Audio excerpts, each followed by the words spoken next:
కరీంనగర్ వెళ్దాం. అక్కడ మా ప్రతినిధి శ్రీకాంత్ మనకి అందుబాటులో ఉన్నారు. బీఆర్ఎస్ పై ఉమ్మడి కరీంనగర్ జిల్లా కాంగ్రెస్ పార్టీ బీసీ ఐక్య వేదిక ఫైర్ అయింది.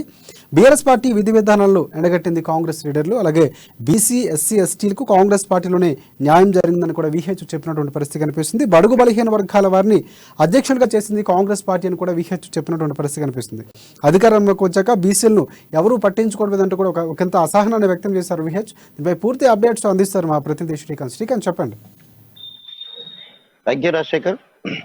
కరీంనగర్ జిల్లా వేదికగా ఈరోజు బీసీ ఐక్య వేదిక కాంగ్రెస్ పార్టీ తరఫున బీసీ ఐక్య వేదిక కార్యక్రమం అయితే నిర్వహించారు. ఇందుకు గాను దీంట్లో కరీంనగర్ జిల్లాకు చెందిన కాంగ్రెస్ పార్టీ ప్రముఖ రాజకీయ నాయకులంతా కూడా ఈ కార్యక్రమంలో పాల్గొన్నారు. ప్రధానంగా రాజ్యసభ సభ్యులు, మాజీ రాజ్యసభ సభ్యులు హనుమంతరావు కూడా పాల్గొన్నారు. ఈ సందర్భంగా ఆయన కీలక వ్యాఖ్యలు చేశారు. బీసీలను తెలంగాణ ప్రభుత్వం అణగదొక్కుతుంది, దొరలు అవడం వల్లే ఇదంతా కూడా చేస్తున్నారని చెప్పేసి ఆయన తీవ్ర స్థాయిలో విరుచుకుపడ్డ పరిస్థితి అయితే నెలకొంది. అంటే గతంలో మర్రి చెన్నారెడ్డి ముఖ్యమంత్రిగా ఉన్నప్పుడు దళితులకు కానీ ఎస్సీ ఎస్టీ ఇలాంటి వాళ్ళు అంటే అణగారిన వర్గాలందరికీ కూడా తగిన న్యాయం జరిగింది. ఇప్పుడు ఉన్న పరిస్థితులు కేసీఆర్ ప్రభుత్వం మాత్రం బీసీలను అణగదొక్కే ప్రయత్నం చేస్తున్నారు.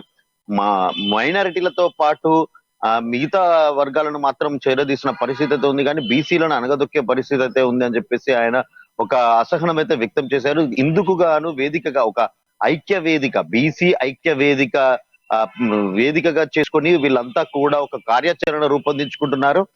దీంట్లో భాగంగా ఇటీవల పొన్నం ప్రభాకర్ పార్టీపై కాస్త నారాజుగా ఉండడంతో తనకు కూడా ఒక పార్టీలో ఒక మంచి పదవిని ఇస్తారని చెప్పేసి కూడా ఆ ఆశాభావం అయితే వ్యక్తం చేసిన పరిస్థితి అయితే నెలకొంది.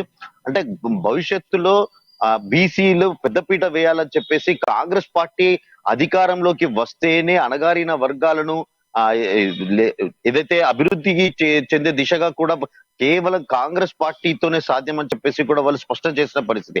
అంతేకాకుండా ఇటు కేంద్రంలో ఉన్న నరేంద్ర మోడీ ప్రభుత్వం కూడా ఎక్కడ కూడా బీసీల మాట ఎత్తరు.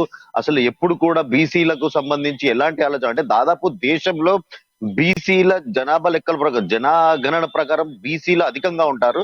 ఏ ప్రాంతంలో అయినా కూడా బీసీలదే అంటే కొన్ని పరిస్థితుల్లో, కొన్ని రాజకీయ పరిస్థితులలో మాత్రం బీసీల ఓట్లే కీలకంగా ఉంటాయి. కొన్ని నియోజకవర్గాల్లో అక్కడ కూడా బీసీలదే అయినా కూడా అలాంటి పరిస్థితుల్లో బీసీలు రాజ్యాధికారం ఏలే దిశగా కూడా అంతా కృషి చేయాలని చెప్పేసి బీసీలకు ఒక సముచిత స్థానం రావాలంటే మళ్ళీ కాంగ్రెస్ పార్టీ అధికారంలోకి రావాల్సిందే.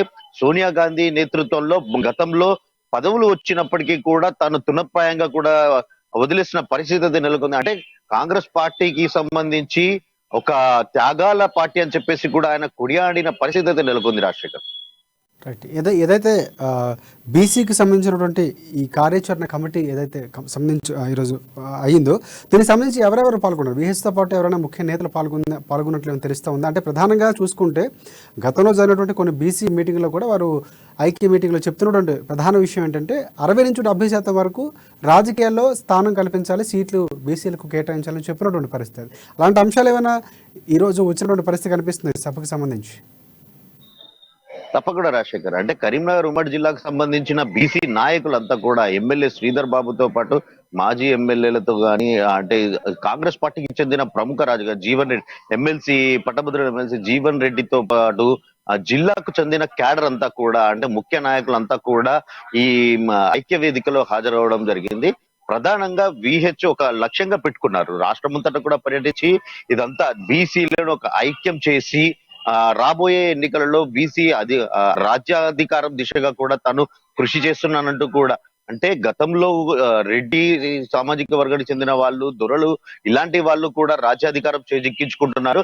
మన బీసీలు మాత్రం ఎంత వాళ్ళకి ఒక ఊడిగం చేయాల్సిన పరిస్థితి వస్తుందంటూ కూడా ఆయన అంటే మనం లేనిది వాళ్ళు రాజ్యాధికారం చేపట్టలేరు కాబట్టి మన అందరినీ అంటే రాష్ట్ర వ్యాప్తంగా ఉన్న బీసీలందరినీ ఒక తాటిపైకి తీసుకొచ్చి అందరినీ ఒక వేదికగా ఏర్పాటు చేసి ఒక వారికి అందరికీ కూడా ఒక దిశానిర్దేశం చేసే క్రమంలో ఈ ఐక్య వేదిక ఏర్పాటు చేసి రాష్ట్రమంతా కూడా పర్యటిస్తున్నారు. అయితే దీంట్లో భాగంగా కొన్ని స్థానాలలో ఆయన ప్రస్తావిస్తూ కూడా పలానా ఏరియా నుండి కూడా ఇక్కడ కొత్త వారికి కూడా అవకాశం ఇస్తున్నారు. కానీ ఎన్నో ఏళ్లుగా బీసీలు నలిగిపోతున్నారు అని చెప్పేసి కూడా ఆయన అసహనం వ్యక్తం చేసిన పరిస్థితి అయితే నెలకొంది రాజశేఖర్.